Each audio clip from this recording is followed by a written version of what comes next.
السلام علیکم دوستو، حضرت مولانا سعد کا بیان امید ہے آپ دھیان سے سنو گے۔ یعنی زمانے کا وہ فتنہ ہے جس نے علم کا، علماء کا وقار ختم کر دیا ہے، اور ایک حرام کام کا تصویر کشی قطعاً حرام ہے، اس کو جائز کہنا تو گمراہی ہے۔ اسے اپنے آپ کو بچائیے، اسے اپنے آپ کو بچائیے۔ یہ ایک ایسا فتنہ ہے جس کو بعض علماء نے میزائل کہا ہے کہ میزائل جو تباہی میزائل آتا ہے وہ اس سے بڑی تباہی سے آ رہی ہے۔ وہ کہتے ہیں موبائل یہ میزائل ہے۔ اس لیے میں تاکید سے کہہ رہا ہوں کہ ہمارے ماحول میں کسی کو گنجائش نہیں، یا شریعت میں گنجائش نہیں۔ ہمارا ماحول کیا ہوتا ہے؟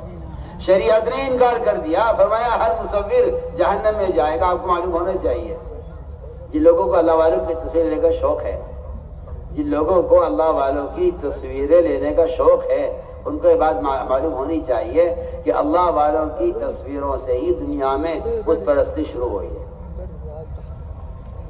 جی ہاں، معلوم ہونا چاہیے سب کو۔ تصویروں کی دنیا میں ابتدا کہاں سے ہوئی ہے؟ بتوں کی پوجا کہاں سے شروع ہوئی؟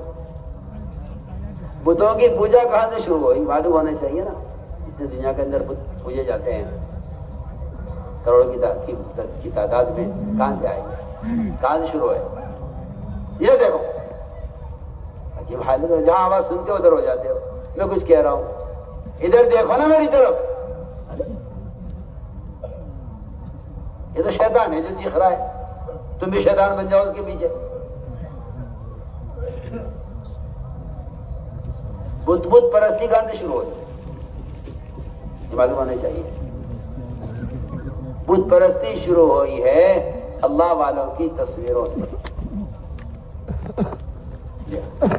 نوح علیہ السلام کی قوم میں 5 جنے بزرگ تھے۔ شیطان نے مشورہ دیا آج کل کے شیطانوں کی طرح کہ ان کی تصویر بناؤ بزرگوں کی۔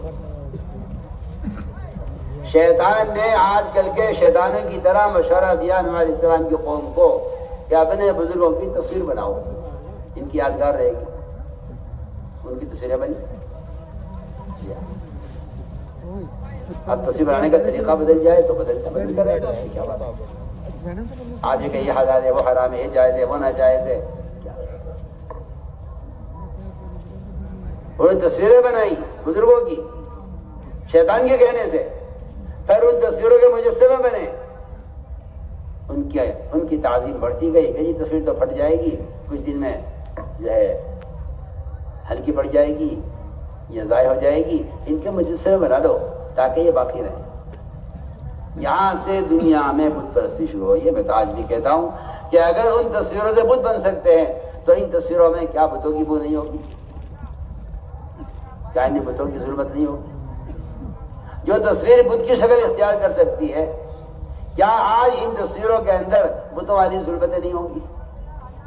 کسی کا احساس مردہ ہو گیا ہو اور کسی کا ایمانی بیچارے کا کھوکھلا ہو کہ کوئی حرج نہیں ہے تو وہ جانے۔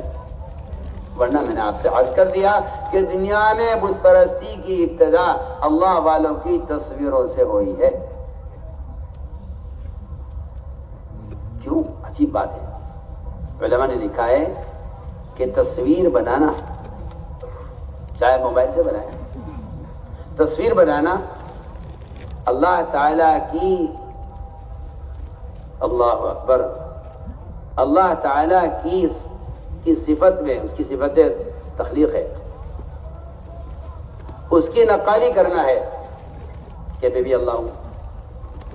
زنا کرنے والا، شراب پینے والا، چوری کرنے والا، جھوٹ بولنے والا، غیبت کرنے والا، کسی کو نہیں کہا کہ کوئی اللہ بننا چاہتا ہے، خالق بننا چاہتا ہے۔ صرف تصویر بنانے والے کے بارے میں فرمایا کہ یہ خالق بننا چاہتا ہے۔ جی حدیث ہے، پڑھی حدیث، کوئی خالی باتیں تھوڑی ہوتی ہے یہاں دعوت کے ممبر سے، صاف حدیث ہے۔ جو آدمی کسی بھی طرح سے تصویر بنا رہا ہے وہ خالق بننا چاہتا ہے۔ اللہ نے تو نے خالق بننا چاہا، ڈالی میں رو تصویروں میں وہ نہیں ڈال سکے گا، رو ڈالنے سے اللہ کا کام ہے۔ اللہ ان مصور اٹھا کے جہنم میں ڈال دیں گے سیدھا، سیدھی بات ہے۔ یہ لکھا مولانا جو ہے بدر عالم شمس تجوان سننا میں تصویر کشی پر یہ لکھا ہے اور روایت نقل کی ہے کہ مصور اللہ بننا چاہتا ہے کسی شراب پینے پر، زنا کرنے پر، جھوٹ بولنے پر، غیبت کرنے پر، کسی کبیرہ گناہ پر وہ عذاب نہیں ہے جو عذاب تصویر لینے پر ہے۔ جی ہاں، پڑھیے آپ حدیث، اشد الناس عذاباً کہا ہے، اشد الناس۔ ابن عباس کے پاس ایک آدمی آیا، آ کر کہنے لگا کہ جی میں آپ سے ایک مسئلہ معلوم کرنے آیا ہوں۔ وہ زمانہ جاہلیت کا زمانہ، کفر کا،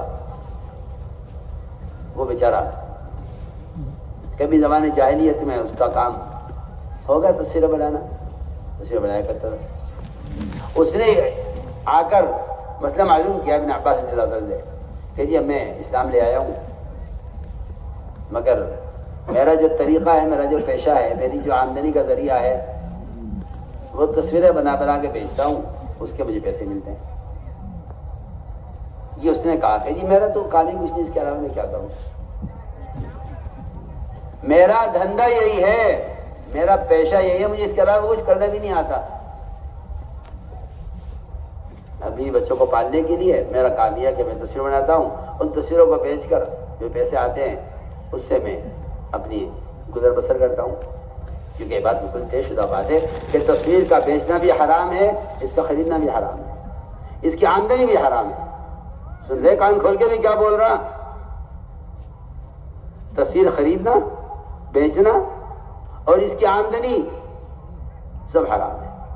جس طرح شراب کا بیچنا بھی حرام، خریدنا بھی حرام، پینا بھی حرام ہے۔ جو پیسے اس کی بیچ کر پیسے آئے ہیں وہ بھی حرام ہے۔ اس نے کہا ابن عباس رضی اللہ عنہ سے کہ جی میں کیا کروں، میرا تو پیشہ یہی ہے، میں کیا کروں۔ انہوں نے یہ نہیں کہا بھائی مجبوری ہے، حالات ہے، آج کل کی زمانہ بدل رہا ہے اور مجبوری ہے، آؤ بھائی بیٹھ کے سوچ لو، بھائی پریشانی آ رہی ہے مسلمانوں پر، آ جاؤ بیٹھ کے ذرا غور کر لیا جائے اور بیٹھ کر سوچ لیا جائے، چلو فلاں کے مذہب پہ عمل کر لیا جائے، فلاں کے مذہب پہ مسئلہ بتا دیا جائے۔ یہ وہاں یہ کچھ نہیں ہوتا تھا، وہاں یہ تو زمانے میں ہوتا تھا۔ مجبوریوں کا دین کیا، کافروں کے تابع کر دو دین کو اور کہتے رہو ہاں ہم دیندار ہیں۔ انہوں نے یہ نہیں کہا مجبوری ہے۔ ابن عباس نے بتایا کہ تصویر کی آمدنی حرام ہے۔ کیا کہا اس نے؟ تصویر لینا تمہارا، بنانا تصویر حرام ہے۔ وہ تو سنتے ہی اس کی تو دل کو اٹیک ہو گیا اس کے، اور وہ لمبے لمبے سانس لینے لگا، جو روایت ہے میں آپ کو نقل کر رہا ہوں۔ اور اس سے تو پریشان، اور اس پہ اتنا بوجھ پڑا کہ وہ لمبے لمبے سانس لینے لگا۔ وہ کہ جی میں تو ہلاک ہو گیا، میں کیا کروں، کوئی گنجائش ہے؟ نہیں، کوئی گنجائش نہیں ہے۔ آپ کا عمل بھی حرام ہے، آپ کی آمدنی بھی حرام ہے، آپ کا تصویر بنانا بھی حرام، بیچنا بھی حرام، خریدنا بھی حرام۔ سنیں موبائل والے، سنیں میں کیا بول رہا ہوں۔